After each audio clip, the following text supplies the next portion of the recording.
And now, a next-level moment from AT&T Business. Say you've sent out a gigantic shipment of pillows, and they need to be there in time for International Sleep Day. You've got AT&T 5G, so you're fully confident. But the vendor isn't responding, and International Sleep Day is tomorrow. Luckily, AT&T 5G lets you deal with any issues with ease, so the pillows will get delivered and everyone can sleep soundly, especially you. AT&T 5G requires a compatible plan and device. Coverage not available everywhere. Learn more at att.com/5G network.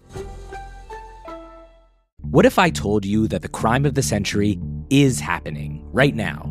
From coast to coast, people are fleeing flames, wind, and water.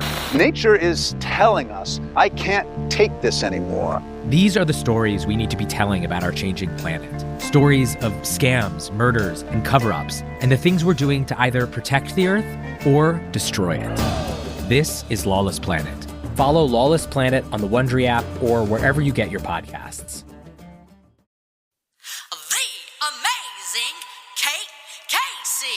Welcome back for another episode of Reality Life with Kate Casey. Today's episode steps into a world that for many young women is a defining college experience. Sorority rush. The sun rises over a southern campus. On manicured lawns, young women in coordinated dresses and heels line up in perfect rows, clutching monogrammed tote bags and rehearsing their smiles. Inside the houses, grand white columned mansions, sisters wait in matching outfits, ready to greet, charm, and assess every single one. For the next week, every handshake, every sentence, every glance matters. Every year, for that 1 week, this week, the world of sorority rush unfolds like a real-life reality show, full of big personalities, high stakes, and unspoken rules. And somehow, people everywhere are mesmerized.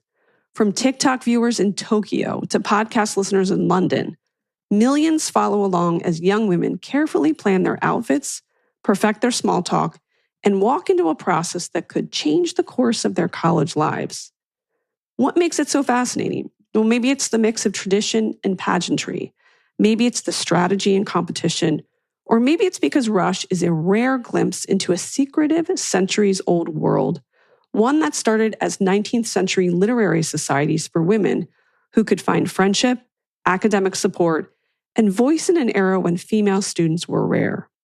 And it grew into the powerhouse Greek system that we know today. Over time, they evolved into highly organized social networks with elaborate rituals, philanthropic missions, and a strong sense of sisterhood, along with their fair share of mystique and criticism. Today, the process of joining a sorority, known as rush or recruitment, is a finely choreographed event that can feel equal parts job interview and emotional endurance test. In recent years, it's exploded into the pop culture spotlight thanks to the HBO documentary Bama Rush, the new Lifetime docuseries A Sorority Mom's Guide to Rush, and the massive wave of Rush Talk videos on social media that have pulled millions of viewers into the drama, the fashion, and the strategy. Also, how many of you remember Sorority Life, an MTV reality series that aired from 2002 to 2003?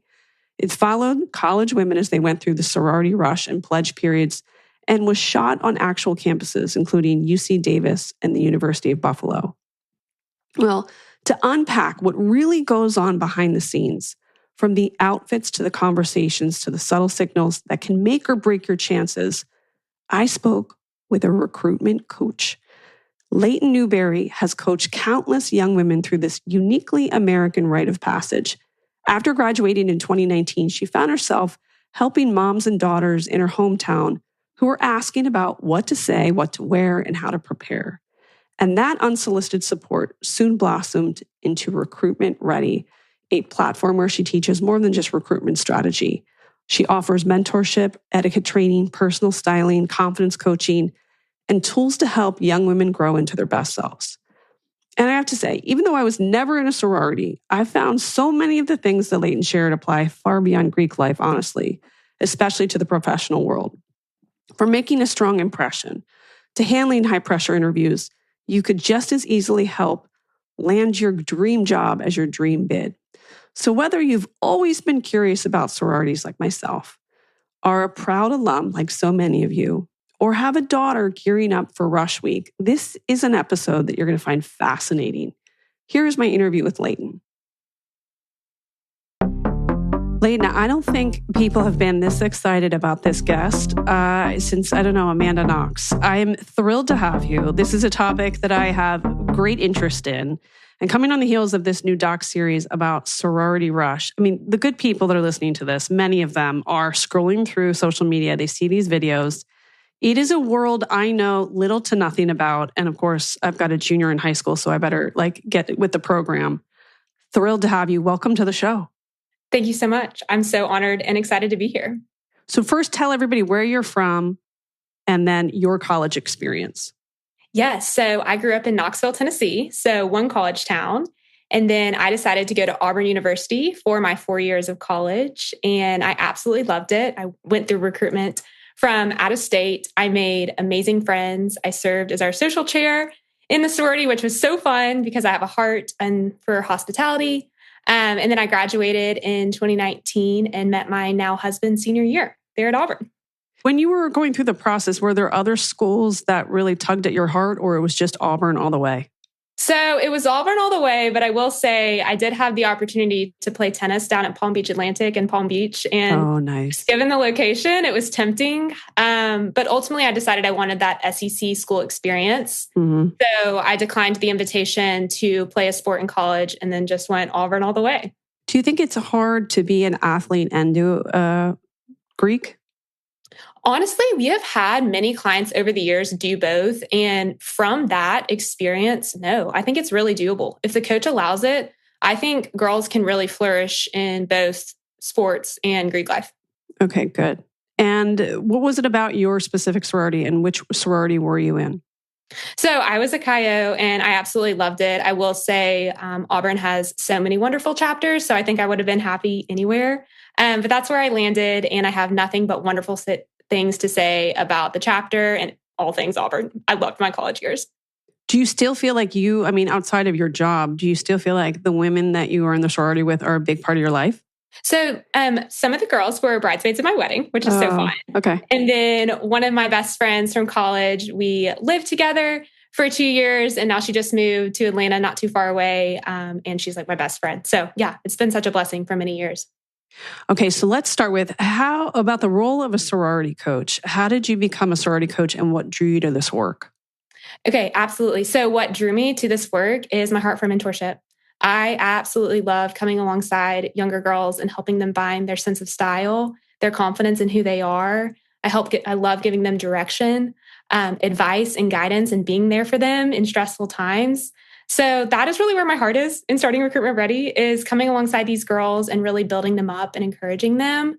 I didn't mean to become a sorority consultant. I didn't mean to start my own business, but I had a lot of moms from my hometown, Knoxville, Tennessee, reach out after I went through recruitment at Auburn. They were like, hey, wait, you did this whole out-of-state thing. Can you help my daughter with her resume and her recommendation letters and her outfits? Because I have always had a heart for styling. And so my business grew through word of mouth over the years, and I ended up building local clients in Knoxville, and then it went across the country from there. And at that time, when you were going through, was there anyone who had that kind of a job, or is that sort of a new thing?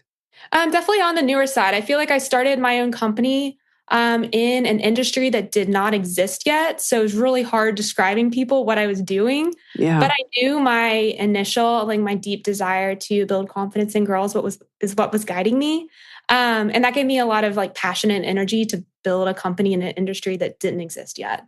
I hear so much more about the kind of coaches that are helping women get into these programs. Do you feel like it has exploded? I would say so. I think what's exploded is the desire for community from these girls. And so with that, there comes, I guess, more companies that maybe come alongside girls. I haven't found anyone that's quite like ours and that takes our approach. So yes and no, if that answers your question. And do you think that there's a rise in interest in sororities because of social media? That although one would think people are connected because of parasocial relationships, that maybe they're craving their own little tribe? So I totally agree that people are craving their own tribe. I will say what we saw is a rise in a desire for community post-COVID. So we did help girls during 2020 rush. They still had rush, even though it was all online during 2020. And then from there, I think we've really seen an influx in girls looking for community friendship post 2020. So what does the process look like from start to finish for like just a typical coaching process? Yeah. So basically, we start with the girl. We encourage that they sign up about their junior year of high school. And we are starting with confidence building. We are starting with social media. That is a huge thing that we really focus in on with girls because we really encourage them to represent themselves in a cute, classy, and confident way. So that what they put online will help them for sorority recruitment. But our approach also helps girls think about their social media for when they go to apply for their first job or when they are going for an internship, and kind of really teaching girls the importance of having a clean social media, and then also building out your network for recommendation letters, which are super important too. So we meet with girls on one-on-one sessions over the months, and really just help them learn how to network with older girls. Because a lot of girls will get on a call and they're like, wait, Lynn, I don't even know what networking is.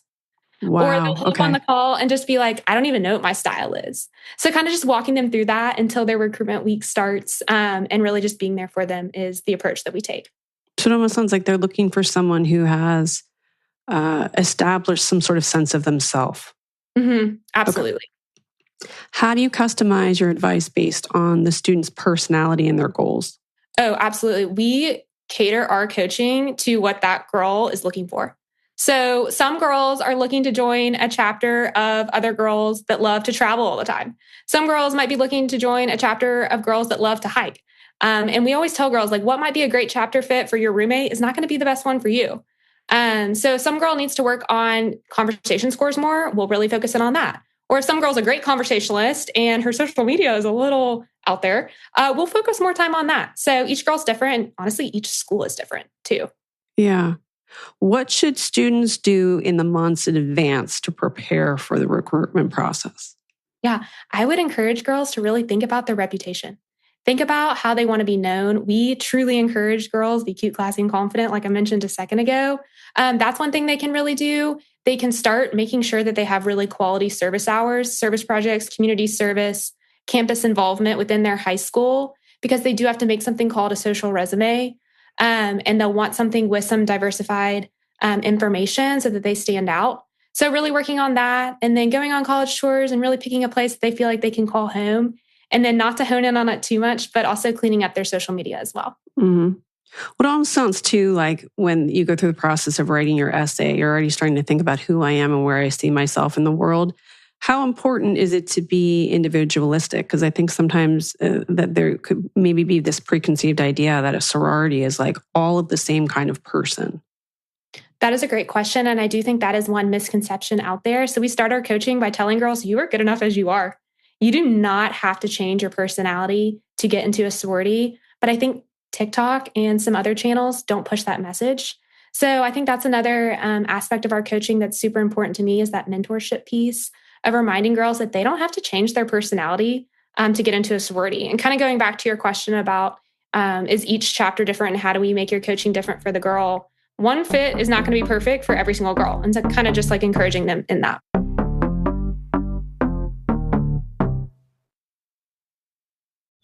I've got 20 minutes till Run Club meets, and it's time for a quick pre-workout snack. Go-Go Squeeze Active Fruit Blend to the rescue. Made with select B vitamins to help release energy, it's an easy, squeezable pouch made to move with me. The taste? So good. And made with real fruit. Even better.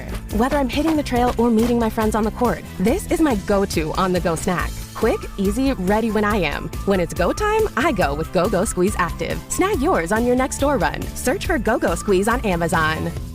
It's your man, Nick Cannon, and I'm here to bring you my new podcast, Nick Cannon at Night. I've heard y'all been needing some advice in the love department. So who better to help than yours truly? Nah, I'm serious. Every week, I'm bringing out some of my celebrity friends and the best experts in the business to answer your most intimate relationship questions. Having problems with your man? We got you. Catching feelings for your sneaky link? Let's make sure it's the real deal first. Ready to bring toys into the bedroom? Let's talk about it. Consider this a non-judgment zone to ask your questions when it comes to sex and modern dating in relationships, friendships, situationships, and everything in between. It's gonna be sexy, freaky, messy, and You know what? You'll just have to watch the show. So don't be shy. Join the conversation and head over to YouTube to watch Nick Cannon at Night or subscribe on the Wondery app or wherever you get your podcast. Want to watch episodes early and ad-free? Join Wondery Plus right now. Also, I would think that, well, I don't know anything about sororities, but you would want to say, like, what is your currency? What makes you such a valuable asset to the organization? Like, it may be that you have a background in dance and you know how to do the recruitment video dance, or you're somebody who is a really great networker, or you have a travel background, something that makes you kind of differentiate yourself. Is that something that is something you would recommend talking about in some of those first interviews? Oh, absolutely. Yeah, one thing that we were actually helping a girl with recently is she is really talented and gifted in graphic design. And I was like, girl, I could see you running your chapter's Instagram one day. You are good at Canva. Yeah, that's a good point. Communicate that. So, like, highlight the internships that you've done. You don't want to talk about yourself too much, but you definitely want to showcase your strengths, and that being one of them. So yeah, that's a great point. Okay, so you show up to school, first day, you're like packing up your room. Is there stuff that you even do before that to study the different Greek options for you? Or is it one of those things where you get to campus and then you just kind of go through and learn? That's a good question. So most schools actually conduct their recruitment before school starts. So for example, like Auburn recruitment and UGA recruitment, Alabama and TCU, they're all going on right now and school hasn't even started yet. So you move in early for recruitment. And then we encourage girls to not just wait until the first day of rush to get to know the chapters. So go ahead and follow their accounts early on Instagram, months in advance, and then engage in natural networking so you can kind of get to know the girls in the chapter and get to see their personality way before recruitment actually begins. Are there ways to make a memorable first impression without seeming inauthentic? Okay, yes, this is something I'm very passionate about, is warm body language. You would be shocked at how some people walk into you around and they're like, I was so nervous. I think I played with my hair the whole time.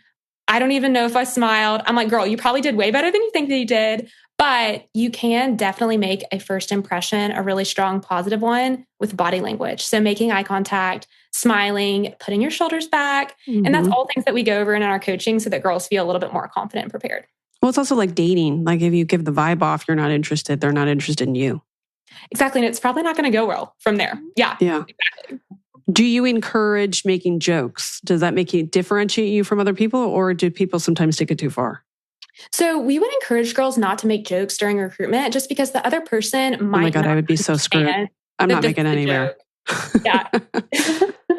No, but hey, you're good. You're not having to go through recruitment. But yeah, we would avoid jokes and maybe pick an accessory with your really cute dress to stand out rather than trying to stand out with jokes. Okay, accessory, like what are we talking about? Like a statement necklace, an earring, a brooch? Like what's a good thing? Because a brooch could be perceived as being like an old lady. Great question. So probably not a brooch, but more like a headband or maybe like a fun little neck scarf or some pearl earrings. Most girls have to wear a Panhellenic t-shirt. That's a cotton t-shirt from the school. And then you pair it with a cute skirt, but not a workout skirt. So there's so many like kind of little undefined rules or rules you wouldn't know unless you know kind of thing about recruitment. So really just like jazzing up that Panhellenic t-shirt with some fun bracelet stacks and fun earrings. It almost sounds like too, like if you can find somebody who is older at school and they can tell you like, heads up, you have to wear this on this occasion. Otherwise you want to show up in like a clown suit and stick out. Exactly. Kind of like that older sister energy, which a lot of our girls don't have older sisters and unfortunately sometimes don't have their mom in their life. And that's where we really feel such an honor to come alongside them and be like, hey girl, we're here for you. Like let's pick out your jewelry together. Like we're going to do this, and kind of really supporting them in that. Yeah, you're right. Because there are going to be some girls that have a mom that might stay the whole week. And for those that do not have that opportunity, it's probably really important to feel like you have somebody who kind of, you can stay tethered to. Mm-hmm. And believes in you and is encouraging you along the way. Absolutely. Okay, let's talk about rush week. What are the biggest mistakes one makes during recruitment? One thing of like the biggest mistake is that they're closed-minded, that they have their mindset on this one chapter or they have this mindset that just because my mom was in blank sorority means I have to go blank sorority. Not really going in with an open mind. I think that's the worst thing that you could do in that. And then also, like, you cannot miss a round. You cannot miss a party. So if you don't want to go to one, it's not an option. Like, you go. So I think if you're bringing any preconceived notions, if you're bringing in any negativity, that's a girl that might not do as well in recruitment, opposed to one that's super positive, joyful, a great conversationalist, asking tons of questions, and really just looking for the best of things. Okay. How important, again, is the social media presence, and what should the new members be mindful of in the week or 2 weeks before this process begins?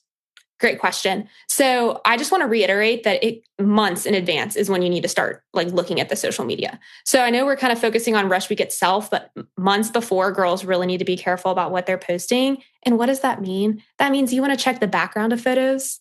That means if you're holding an energy drink in your hand and it actually is an energy drink, but someone screenshots it and it looks like you're holding something else that's not water, that's what you want to be careful of. You keep things super classy and maybe put a cover up on instead of doing like a bikini photo shoot. Like a beer bong, right? We encourage our girls to keep it cute and classy because that will serve them well during their recruitment experience. Also, heads up, girls, it does help in the job situation as well. If you look like a lunatic, you're not going to get the job. How do you coach someone to stay confident and upbeat if the week doesn't go as planned? Like, I have a friend who found out she was rejected from a house that she really was interested in, and she's devastated, where you're like, you got to pick it up and keep it moving, right?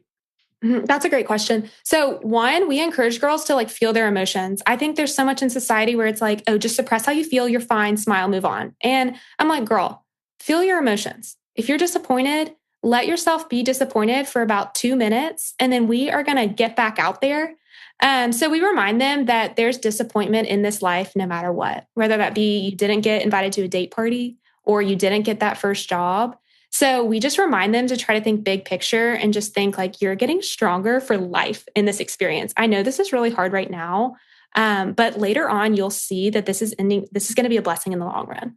So kind of just really helping them think about their mindset. And this is like the first time they've ever thought about, having a strong mindset amidst disappointment. And it's an honor to come alongside them like during that time. Also, you're a boring person if everything always goes your way. As an adult, it's much more fun to talk to somebody who's had a life well lived. And that includes a lot of defeats. 100%. Yeah. How do you navigate difficult or awkward conversations during parties? Because we're talking about a group of women who have just left their parents' house. They're starting to build up their own ideologies, see themselves as a different person outside of their origin, family or their communities. And it's uncomfortable sometimes to talk to people in a new environment. How do you avoid those uncomfortable situations? And what are some appropriate questions to ask of someone? That's a great question. So we tell girls like avoid really controversial topics when you're first meeting someone. So really focus in on having a strong first impression. Your first question shouldn't be, hey, who did you vote for in the election? Oh, dear God, no. Most of these girls are not even old enough to do that. So oftentimes we tell girls have some safe questions in your back pocket. Safe questions include, why did you pick blank university? I love your dress. You look beautiful. Where do you like to shop in this college town? What's your major and why'd you pick it? What are you most excited about for the next 4 years? And have you started shopping for game day yet? It's really general small talk that we really encourage girls to do. And if you're in an awkward conversation, we just encourage girls to keep asking questions. Did you go on any trips this past summer? Tell me about your family. Do you have any siblings? To just kind of break the ice and find some common ground. Also important to pay attention to the details. So if you run into someone, and I don't know anything about sororities, but I know this about life. If you run into that person, it's important to them that you remembered that detail about them. Absolutely. So how did that trip work out? Did you guys get a ride to that spot? Did you have a fun time at the game on Saturday after you left the party? Little things like that make people feel like you matter. Absolutely. And that will take you far in recruitment and life. Totally. What are some of the myths about sorority recruitment that you wish people understood better? Oh, goodness. There's a lot of them. But I think one of them is I think girls are just so anxious and nervous about this. And I think one thing that I wish people knew is like, you don't have to change your personality to get into a chapter. Also, you do not have to spend $5,000 on all Zimmerman I love Zimmerman, no hate on that. But you don't have to spend a crazy amount of money to have cute and classy outfits. You can really polish your conversation scores, clean up your social media, have fun shopping with your mom or with your friends for recruitment, and go through the process and find your people and find your community. It doesn't have to be this dramatic, overwhelming, terrifying experience. And I think that's really like one of the main misconceptions that a lot of people have, that I wish more people knew, that like you can have a good experience and have some ups and downs and really grow as a person along the way. Yeah, because I could see if you were like, I'm just picturing myself at that age time of my life. I interned at the White House, and there were some girls who came from families who had a ton of money. And it was a lot in my head of like, there's no way they're not going to want to talk to me because I don't have the same life experiences. And it was totally false. Mm-hmm. The more you just start talking to people, I think that when you are that young, you think everyone is judging you. And the truth is, they all kind of feel that way. So just opening conversation and getting to know someone really kind of tears down some of those walls that you build up. Absolutely. Couldn't agree more.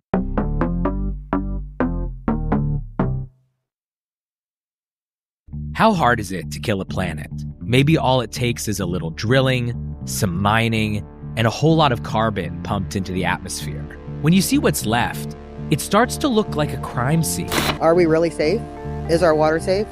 You destroyed our town. And crimes like that, they don't just happen. We call things accidents. There is no accident. This was 100% preventable. They're the result of choices by people. Ruthless oil tycoons, corrupt politicians, even organized crime. These are the stories we need to be telling about our changing planet. Stories of scams, murders, and cover-ups that are about us and the things we're doing to either protect the Earth or destroy it. Follow Lawless Planet on the Wondery app or wherever you get your podcasts. You can listen to new episodes of Lawless Planet early and ad-free right now by joining Wondery Plus in the Wondery app, Apple Podcasts, or Spotify. Hey grown-ups, I'm Mindy Thomas. And I'm Guy Raz. And we're the host of the #1 podcast for curious kids, Wow in the World. Mindy, can you believe we have our very own Wow in the World STEM toys? I totally can't believe it, Guy Raz. 8 years ago, when we started making Wow in the World, we were on a mission to spread the latest wow discoveries in science and technology and innovation. And now we get to help kids discover these wows right at home? That's right. From the ultimate high-flying air rocket to the light-up terrarium, there's something for every wowzer in your world to play and tinker with. Grown-ups, you can find Wow in the World STEM toys available now at select Walmart locations or online at walmart.com. Shop the wow now.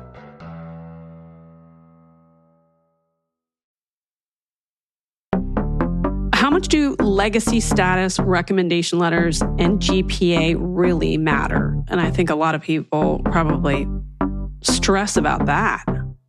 Yes. So in my expertise, I'm going to be very honest here, GPA matters.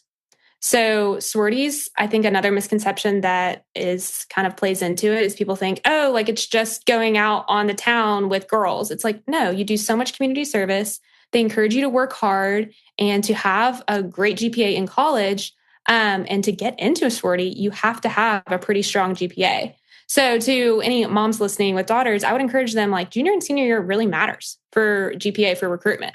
And then you also asked about legacy status. On the total flip side of that, that doesn't matter as much anymore. So that can really be a thing. Where if you were a legacy of Tri-Delt, then you're going Tri-Delt. And they've really kind of moved away from that just to kind of open up a few more spots for girls in such a competitive environment. And then you also asked about recommendation letters. Those matter too, which is a hot take. But yes, you do need recommendation letters for recruitment. What about the recommendation letters that are written about someone that they don't really know of, but maybe they know someone affiliated with them? Because I've seen online sometimes somebody will say, my daughter is bidding here. Can anybody write recommendations? They're going to get it from strangers. Is that weird or is that actually helpful? So you definitely, having a recommendation letter from a stranger is better than not having one at all. So it kind of just depends on where your network lies. So that's another thing that we would encourage juniors and seniors to start working on in high school now is, who are my people? Who's my network for recommendation letters? So it's helpful if the person writing the rec letter obviously knows the girl. But if they don't, we would encourage our girls to call the person on the phone that's going to write them a rec letter and just kind of go through their resume together and introduce themselves formally and practice those life skills of, making a phone call and really putting yourself out there. Because our coaching, we're really encouraging girls to build those life skills they can use for later. And recommendation letters is kind of an example of that. By the way, this is just like getting a job. You got to call Absolutely. people, ask them about their work experience, ask if they know anyone. Yeah, that's all going to work to your advantage, I think. How do chapters actually make their decisions during the selection rounds? How long is this going on, this period when they're choosing? Yeah, so recruitment is about 7 to 10 days during the whole process, and that kind of varies school by school. It's usually about a week long for the process. Okay. And then has the process changed over the years? So maybe what worked 4 years ago doesn't work now. It may not work in 2 to 3 years from now. Great question. Yes. So another misconception that I don't think everyone realizes that's a huge change in the process is girls have to film a video of themselves that's 60 to 90 seconds long at most schools, introducing themselves to the chapters. So that's one thing that's definitely changed over the years. And then another thing that I kind of see trending is outfit choices. I'm really grateful for is these classy, tasteful outfits during recruitment are kind of coming back. And I'm hoping that it keeps trending that way. Do you send the video before you get to school or once you get to school? You send it over the summer to even just apply to go through recruitment. Yeah. Well, then I'm assuming that cuts down a lot of the time. So that's usually used for first rounds, but there's still usually 5 to 6 days after that.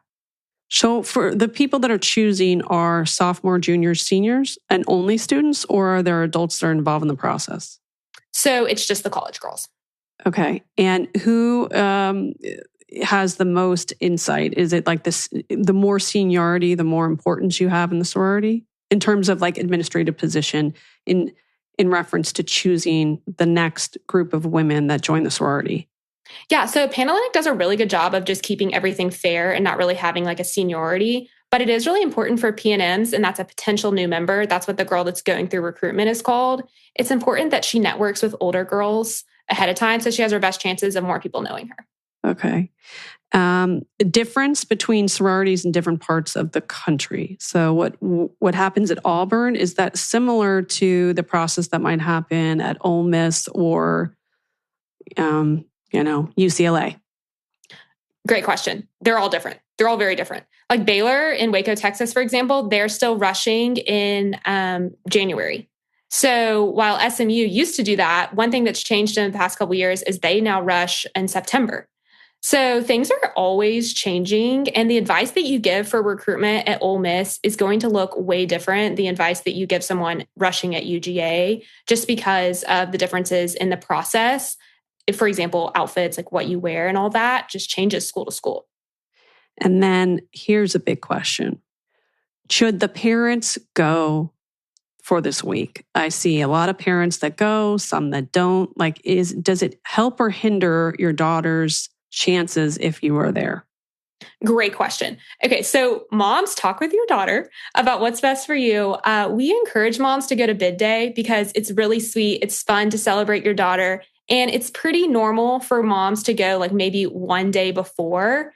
But going the whole week, that's definitely a personal decision, but it's not necessary. And just to clarify, the mom is not going near the houses or shouldn't. She's not going, near where the events are taking place. It's not totally crazy for moms to go the whole week. But it's definitely kind of up to the mother-daughter decision. I would say it's kind of best just to maybe come to bid day or maybe one day before. But each girl's a little different on what they want from their mom. And does it help you if you've had a mother that has been in a sorority?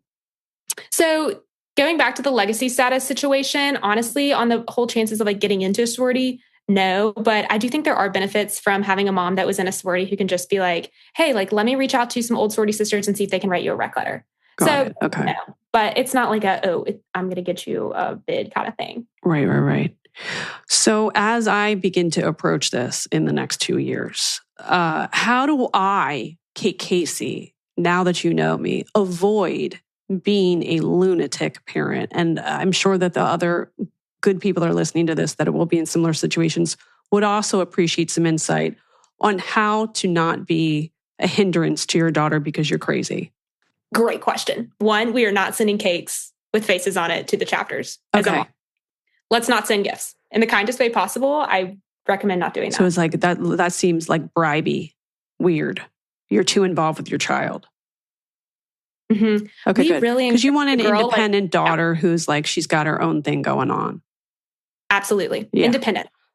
Yes. I like we're that. Independence. Yes. In these girls. So as a mom too, like, let's not send any gifts and then just help her build out her network to find those natural networking pieces and rec letters, but really let her do the process. Let her make her own resume, let her work on her social media and kind of figure out her own style in this process. So support her, but don't be like that alpha mom. Not that you would be. I'm just saying that will genuinely help her, in the long run.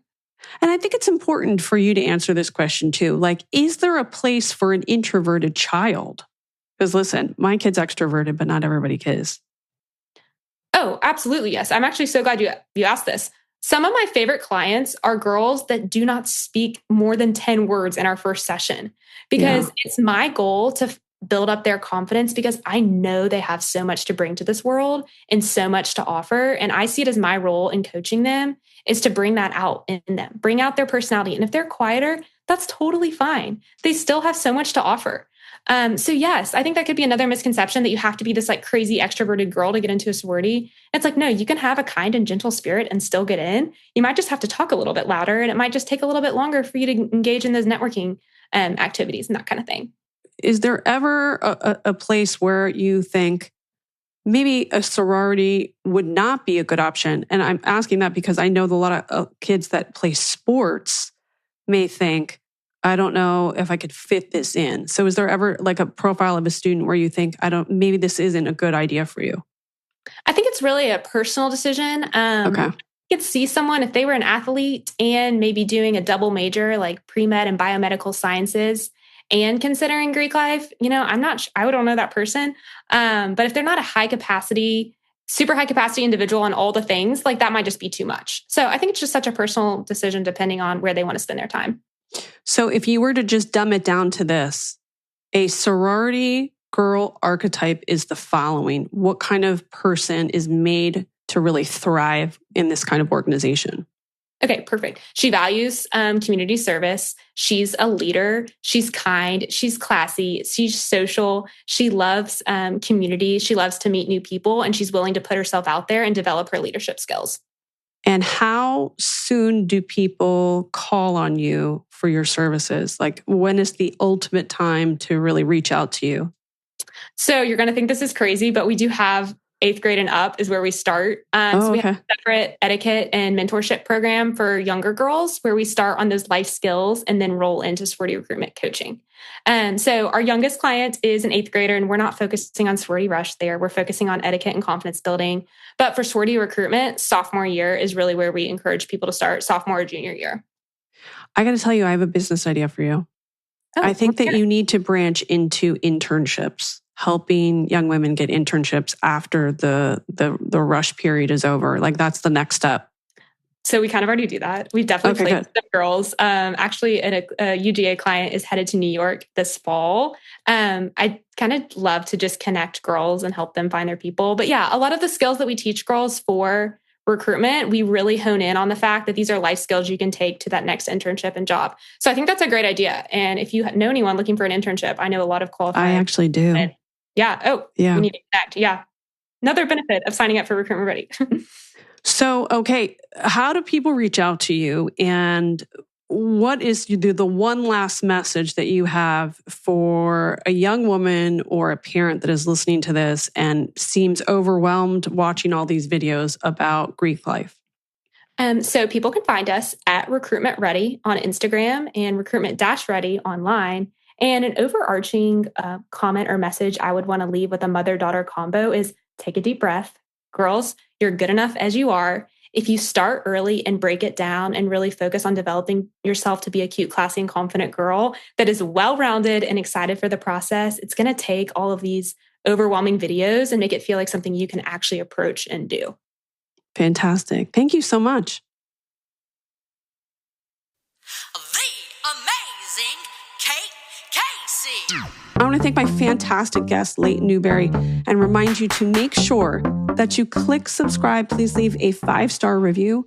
And then also join the Facebook group, Reality Life with Kate Casey. You can get my what to watch list of what to watch each week in unscripted TV. It's basically like your TV guide by going to katecasey.substack.com. You can get bonus episodes, and I just dropped a bonus one, when you go to Apple Podcasts or Patreon at patreon.com/Kate Casey. And also make sure that you follow me on social media. I'm on Instagram at @KateCaseyCA, TikTok, it's Kate Casey, and Twitter, Threads, and Blue Sky at Kate Casey. Check back tomorrow for an all-new episode about American Prince JFK Jr. on CNN.